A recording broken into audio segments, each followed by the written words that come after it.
Welcome to Legalized Negligence and Advocacy of One. This episode is not a reprimand. It's a redirection. It is meant to be constructive. These are my opinions expressed under the protection of the First Amendment to the U.S. Constitution. For those involved in the efforts to repeal Florida Statute 768.21 subsection 8, who often quote sections of the U.S. Constitution, that should mean something to you. In 2025, the repeal effort for the statute cited above collapsed, not because the movement lacked merit, but because the advocates' conduct lacked maturity. Protest gave way to petulance, and strategy was replaced with spectacle. So today I'm offering something different, not a list of grievances, but a blueprint for reform. If you're among the many citizens who believe this law is unjust, this is your roadmap, not just to be heard, but to be taken seriously. The founders never said don't speak, they said to speak wisely. And that's what I intend to do now. Before I begin, I want to create a space for a different voice and tone. While the main body of this episode emphasizes civic strategy, discipline, and reasoned persuasion, I also recognize that not everyone arrives at advocacy with clean hands or calm hearts. Some come carrying unbearable grief, unjust silence, and the weight of institutions that have failed them. Their words may not be polished, their tactics may not be tactful, but their anger is not always wrong. What I'm about to say is not an endorsement of their every action. It is an acknowledgement of their reality, a brief meditation in defense of the angry advocate. Sometimes what looks like noise is really just the sound of someone being ignored for too long. When a mother buries her adult son because of medical negligence, and is told by the law that she doesn't count, what should her tone be? Should she smile politely while lobbyists assure lawmakers that ignoring the pain of her loss is necessary in order to ensure access to health care? Should she bring pie charts and patience to a system that has never once returned her phone call? What if her outrage is the only thing that ever gets a hearing? Civility, we are told, is the proper path. And yes, strategically, that is often true. But let us not forget that the founders themselves were called fanatics, insurrectionists, radicals. They did not wait for Parliament to be ready. They made Parliament uncomfortable, very uncomfortable. They sent olive branches, but when they were returned, they dumped tea in the harbor. Anger is not always the enemy of democracy. Sometimes it is the midwife of justice. Yes, strategy matters, but pain does not always wait to be organized. Grief does not always wear a tie. So, before we judge the angry advocate too harshly, let us ask, what would we do if it were our mother, our brother, our child? And the law told us their death did not matter. Not legally, not economically, not at all. I may not agree with their methods, as I will soon point out, but I do not pretend their fire came from nowhere. I understand that it was lit by silence, and sometimes silence must be broken, loudly. And yet, I must be clear. I do not condone tactics that turn anger into theater. Not in this climate, not now, not in today's America, where outbursts and aggressive optics are quickly reframed as extremism, lumped in with insurrectionists or lawless mobs.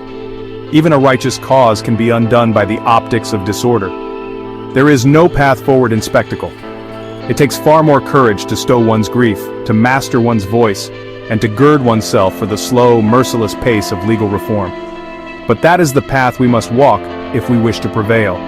Understanding is not endorsement. I hear the angry advocate. I will never speak against their pain. But the law is not persuaded by rage. It is persuaded by discipline. And we must be the ones who demonstrate it. So now, let's get into the meat of today's discussion. A republic, if you can persuade it. Presented by Legalized Negligence and Advocacy of One.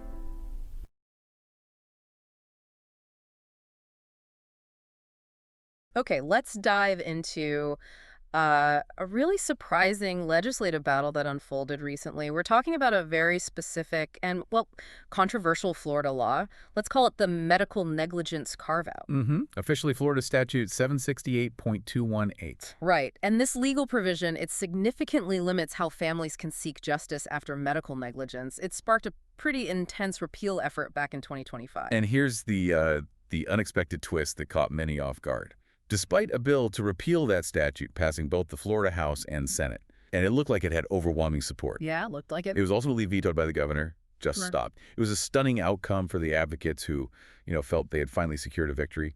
Definitely. And as we dug into the sources for this deep dive, one question just kept surfacing. Right. Why? Why did this repeal effort, despite what looked like legislative success, ultimately falter? So our mission today is to explore exactly that. Our sources, they offer a unique perspective here. They focus not just on the letter of the law, but really on the strategy and, frankly, the conduct of the advocates themselves. We'll be looking at what lessons can maybe be learned from their approach and what a better way forward might look like, all through this crucial lens of foundational civic engagement. Right. And to really understand the advocates' motivations, you first have to grasp what this statute, FS 768.21, actually does. It's a legal carve-out. Specifically affects adult children when their parent dies because of medical negligence. Okay. It severely restricts their ability to sue, particularly for non-economic damages, things like pain and suffering. This context is really key to seeing why this became such a passionate cause for those trying to change it. They felt it just denied certain families equal access to justice. It seemed unfair. And their efforts, they certainly seemed to gain traction at first. The bill to repeal this statute, it had a truly remarkable legislative journey, passed both the Florida House and the Senate with what was reported as like a staggering 93% approval for passage. On the surface, that looks like an undeniable mandate, right? It looks like it. Yeah. But here's where the story takes that surprising turns, a critical detail that often gets left out. That 93% approval, it was not an accurate reflection of the full vote, especially in the Senate. Really? How so? Well, in the Senate specifically, half. Literally half of the senators who voted for the bill. They actually favored repealing the subsection only if the bill contained caps on non-economic damages. Okay, so a huge condition hidden behind that big number. Exactly. So while the bill passed, it wasn't with universal agreement on its final form. There was this significant unstated condition from a powerful group of lawmakers. That nuance explains a lot, because the governor later revealed his specific reasons for the veto. He stated pretty unequivocally that he would not have vetoed it if it had included two key things. First, caps on pain and suffering, those non-economic damages we just mentioned, money for grief, emotional distress, that sort of thing. Right. The very thing half the Senate wanted. And second, language that addressed the failure of administrative agencies. Yeah. The Florida Department of Health, DOEH, and the Agency for Healthcare Administration, AHCA, address their failure to discipline negligent doctors more forcefully. And this brings us right to a core contradiction our sources really highlight. The advocates, they repeatedly claimed their fight was, quote, not about the money, Heard that a lot. but purely about proper accountability from these agencies, DOEH and AHCA. Yet they spent, well, very little, maybe no effort actually addressing the failures of those agencies in their push. And they absolutely would not accept any damage caps. So it begs the question, Rama, if it's truly not about the money, why oppose a compromise like caps that could have potentially led directly to the accountability they supposedly sought? Well, that takes us straight to the central critique from our sources, which is quite pointed. They basically argue that the 2025 repeal effort, though obviously rooted in genuine grief, ultimately sank its own cause, sank it through poor strategy, uncivil rhetoric, and what they called performative spectacle. It really comes down to how the founders expected citizens to engage with their government and how maybe that vision got lost here. It's about the First Amendment, right? The right to petition the government. But what's fascinating and what our sources dig into is how the founders actually envisioned these rights being exercised. They designed a system that, well, it listens best when it's addressed with reason, civility, and evidence, not just shouting or, raw emotion. They really believed in thoughtful deliberation. That's such an important point, because when we think of American defiance, our minds often jump straight to things like the Boston Tea Party, big dramatic acts. Right. The spectacle. But our sources remind us those weren't the first acts of defiance, not by a long shot. Long before any tea went into the harbor, colonists engaged in years of appeals, debates, diplomacy, petitions to the king, formal letters of remonstrance to Parliament, even the Declaration of Independence itself. It was a formal address, a careful listing of grievances, a reasoned argument for revolution. It wasn't, a tantrum. And this raises that critical question about a modern misunderstanding. Our sources suggest that sometimes contemporary advocacy mimics the finale without respecting the opening argument. That's a great phrase. Isn't it? In this specific campaign, the sources say instead of instructing their representatives with facts and analysis, advocates often just accuse them. Instead of petitioning with proof, they protested with passion. And this often just triggered resistance, pushed people away. Mm. Madison, in Federalist Member 10, one of the most vital essays on American government, he emphasized that the Republic required citizens to filter dissent through thoughtful deliberation, put reason ahead of pure emotion. The founders absolutely believed in protest, but they sharply distinguished it from, let's say, emotional outbursts that weren't tethered to rational argument. Okay, so with that historical context about the founders in mind, let's turn to the specific missteps our sources identify in this campaign, the tactical errors that, frankly, seem to have doomed their efforts. My first thought hearing about these cases is just, of course people would be emotional. When you're dealing with such personal loss, how can you not be? Absolutely. What do the sources say about why leaning only on emotion without the evidence was actually counterproductive for this specific legislative battle? You're right. The grief is undeniable. It's completely understandable. No one disputes that. However, our sources emphasize that when advocates approached legislative committees, they often led with these deeply moving, emotionally charged stories of personal loss. But they often failed to present the critical evidence. Things like medical experts' reviews, documentation of the alleged negligence. The stuff lawmakers need to actually write laws. Exactly. Lawmakers, after all, their job is to evaluate facts and evidence to craft public policy, not just respond to emotion. So while emotion can absolutely open the door, get attention, our sources put it this way, only reason can actually walk through it and build a solid case for change. And this ties into another issue they raised. Repetition without persuasion. Apparently, advocates often repeated the exact same speech, sometimes word for word. Yeah, we saw reports of that. Missing crucial opportunities to counter, say, well-prepared lobbyists with actual data or trends, or maybe a deeper analysis of how the statute was disproportionately impacting certain groups. A repeated story, no matter how heartfelt, can unfortunately just become background noise. Legislators hear testimony all day, every day. They need new information, new angles to make informed decisions. And it wasn't just what they said, apparently, but when and how they said it. Our sources highlight that many advocates were, quote, unprepared and late to the field, meaning they had a whole year between legislative sessions, prime time to build relationships, do the research, strategize. But instead, many waited until the very last minute, like delegation meetings, just before session. Oh boy. They'd arrive unprepared, maybe stumble through their presentations, and, well, they quickly lost the room. You just can't persuade an audience, especially lawmakers, if they don't trust your command of the facts. It undermines everything. And then there's this surprising detail about, well, a lack of basic civic knowledge. Yeah, this one was pretty startling. Social media posts from some pretty vocal advocates apparently revealed a shocking ignorance of basic civics. Things like misunderstanding how bills actually become law, or legislative term limits, or even the veto override process. Simple mechanics of government. Some genuinely believed that 93% vote meant it was a done deal, guaranteed repeal.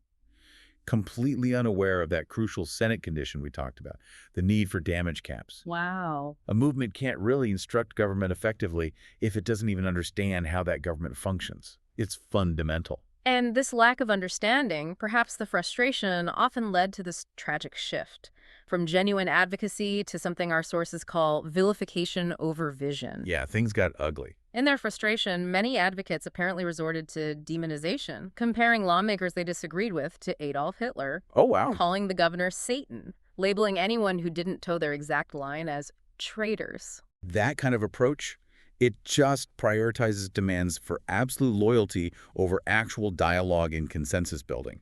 And that's rarely, if ever, a path to legislative success. You need allies, not enemies. And that vilification wasn't just words, right? It manifested in concrete, damaging tactics, like what the sources call billboard politics and public reprimands. Right, the billboards. Advocates actually paid for billboards with slogans like, puts profits over people, or Florida free kill. And they featured images of specific lawmakers who didn't fully support their specific version of the repeal. Calling them out publicly like that. Exactly. And the largest advocacy group in the state not only endorsed this tactic, they doubled down on it. It led to this extraordinary 25-minute public reprimand on the Senate floor. Unheard of. Wow. Our sources describe this as basically a declaration of war on your own potential allies. It just signaled lasting damage to rapport and trust. Burned bridges. The escalation didn't stop there, apparently. It went as far as, quote, defacing the executive branch. Yeah, the graffiti incident, One advocate apparently went so far as to spray paint graffiti portraying the governor as Satan. Seriously. Seriously. Then posted the image proudly online, and others shared it widely. Our sources are very clear on this, that act, and the fact that it was shared and implicitly endorsed by others in the movement, it quite literally slammed the door shut to the governor's office. No chance of a meeting after that. Which also ties into what our sources called spam tactics and AI errors. Oh, the emails, yeah.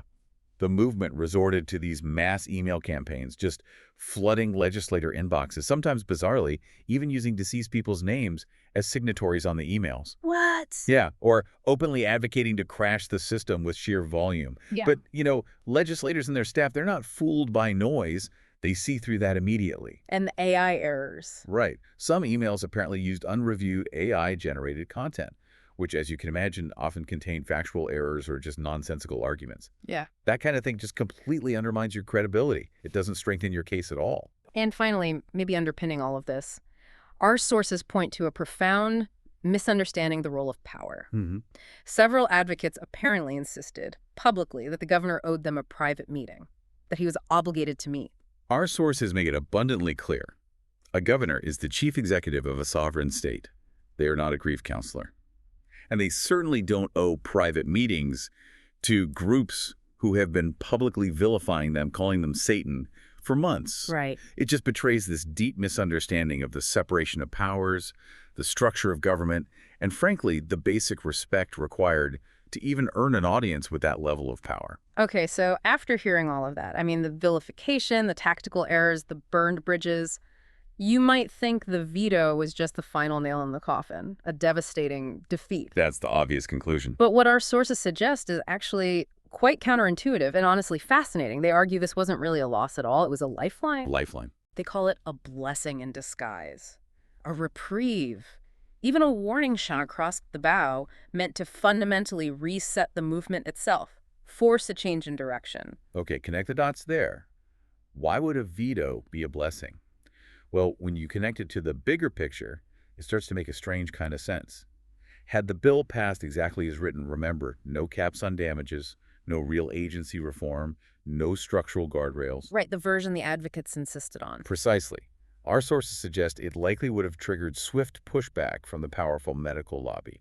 Renewed calls for broader tort reform, which means legislative efforts to limit damages or make lawsuits much harder across the board. Unintended consequences. Big time. Potential chaos in jury awards. And, crucially, still no actual accountability from the Department of Health or the Agency for Healthcare Administration. The very thing they said was their main goal. So the veto stopped that version from becoming law. Exactly. The veto, therefore, bought the advocates another year, another chance. A chance to do what they failed to do the first time around. Conduct the necessary research, maybe craft a more balanced bill that addresses both liability and accountability. And, critically, try to restore credibility with lawmakers whose trust they, well, carelessly broke. And to underscore that point about compromise, let's revisit that specific detail about one senator. The one initially praised. Yeah. This senator, initially praised by advocates, apparently offered to discuss a compromise, a $1 million cap on non-economic damages. Our sources call this an olive branch. A clear offer to negotiate the very outcome caps plus accountability that the governor later demanded. But how did the advocates react? They branded the offer as traitorous. Absolutely rejected it. It was a sign, our sources say, of their rigid all-or-nothing approach. No compromise allowed. Which brings us back to that core question. Right. The governor's two reasons for the veto caps and agency accountability were precisely the goals the advocates claimed to support. They said, it's not about the money. And we just want accountability from the agencies. Yet, when offered a path that explicitly included both damage caps and agency accountability, they refused. So the sources ask, if it's truly not about the money, why die on the hill of zero caps? Why reject a compromise that seems to align perfectly with your stated goals? It doesn't quite add up. So, okay, given all this, what does this analysis suggest for a better way forward, if they get another chance? Our sources propose reframing the entire mission of advocacy here. Instead of seeing themselves primarily as protesters, advocates should maybe become potential instructors of the law. Instructors of the law. Yeah. Approaching lawmakers more like jurors, where the burden is on the advocate to present facts, establish their own credibility, and ultimately persuade through reason. Emotion might open the door, You notice our sources absolutely insist on this, but only Reason actually walks through it and makes the case. This leads to the critical need to educate, don't alienate. That seems key. Absolutely. The public, and frankly many legislators, are often just uninformed about complex legal issues like this. They aren't necessarily cruel or uncaring. So the job is to teach them. Right. Use accessible language, illustrate the real-world impact with data, and narrative stories matter, but need backing. Show how the current law breaks justice. And a crucial point our sources reveal is the suggestion to look at empirical models from other states. They mention Michigan specifically as an example. Michigan, what did they do? Apparently, Michigan offers alternatives that manage to preserve healthcare stability for doctors and hospitals without completely nullifying accountability for victims, finding that balance. Interesting. It's also crucial, the sources say, to strategize the off-season like a campaign. Yes. The legislative session itself, that's not the time to start building your case. It's the time to harvest the seeds you've already planted. So what should they be doing between sessions? Creating actual working groups to study this statute deeply. Developing clear, concise policy briefs based on solid research, not just anecdotes. Arranging respectful one-on-one meetings with lawmakers well in advance to earn their support, not demand it.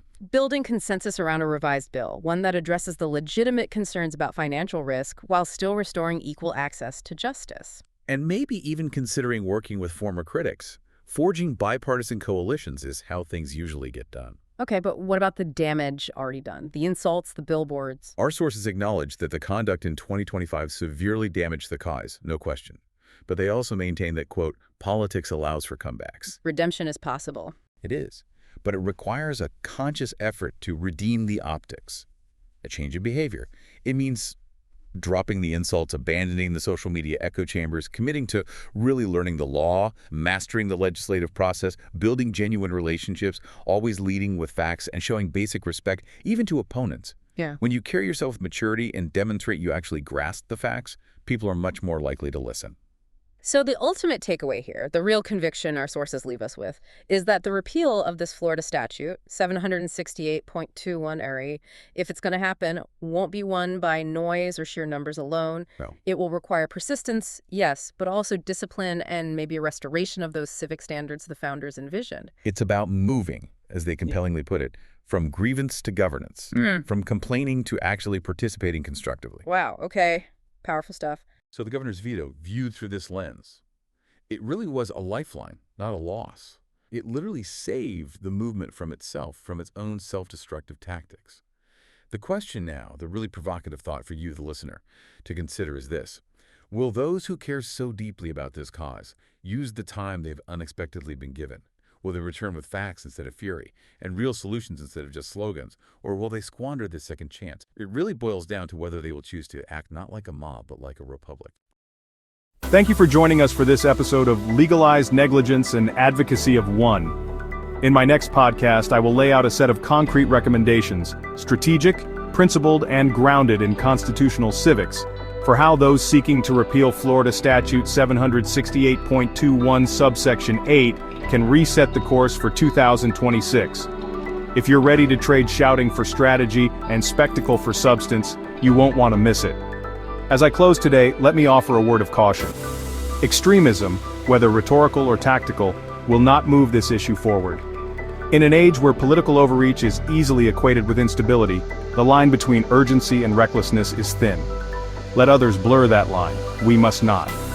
What legalized negligence seeks is not noise but understanding, not followers but thinkers, not outrage, but an educated citizenry capable of instructing its government with clarity, evidence, and conviction.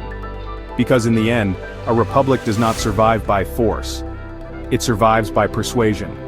Until next time, stay thoughtful, stay principled, and stay the course. Like, subscribe, and tell your friends and family about our mission to repeal Florida's legalized negligence statute.